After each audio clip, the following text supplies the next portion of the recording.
So you've blasted through the Outriders demo, you've experienced all of the content, you've done all of the missions. Of course you can go through the missions again, you can go to the same locations, and you can replay them at will. But there are certain crates in each mission that are now permanently open because you opened them and collected the loot in your first playthrough.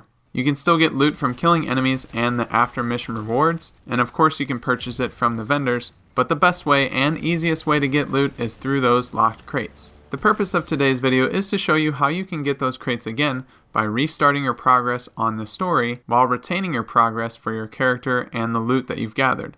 But before we get started, make sure to like the video if you find it useful and subscribe to stay up to date on everything that I publish.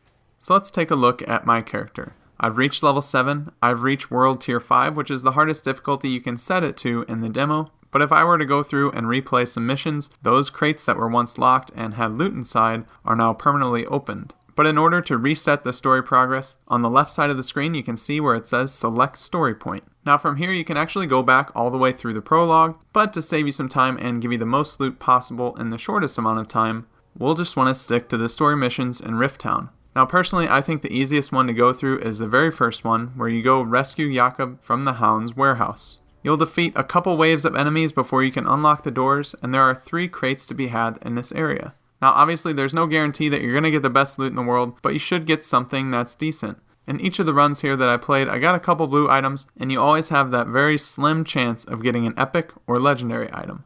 I haven't been able to pull it off just yet, but resetting my story progress and replaying these missions, every single mission that you can in the demo, will allow you to go through, reopen these chests, and get another chance to improve your gear. And the coolest thing about this is you can skip the cutscenes. It doesn't take long at all to complete these missions. You want to make sure that you're on World Tier 5 because that's going to give you the best chance to get the best loot possible in the demo. And the reason that's so important is because you get to carry over your progress to the full game once it goes live on April 1st. Playing these missions over again will also let you collect a lot of materials, as well as scrap, which is the in-game currency, to buy items from the vendors. Now there's no crafting in the demo, but when the game goes live, there will be tons of crafting involved, including upgrading weapons that you already have. You can do this trick anytime you want, and you can do it as many times as you want, at least until maybe they decide that this is an exploit or something like that, but as far as I know, this is perfectly fine, and it's intended to work this way.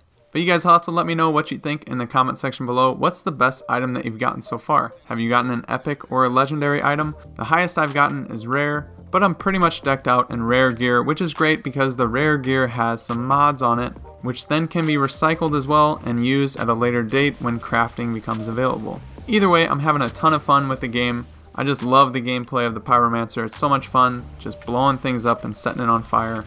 It seems like a super strong class. But that's going to do it for this one. Make sure to give the video a like if you enjoyed or if you found it useful, and subscribe to stay up to date on everything that I publish. But with that being said, I hope you guys have a good rest of your day. Thanks for watching. Until next time, I'll see you later.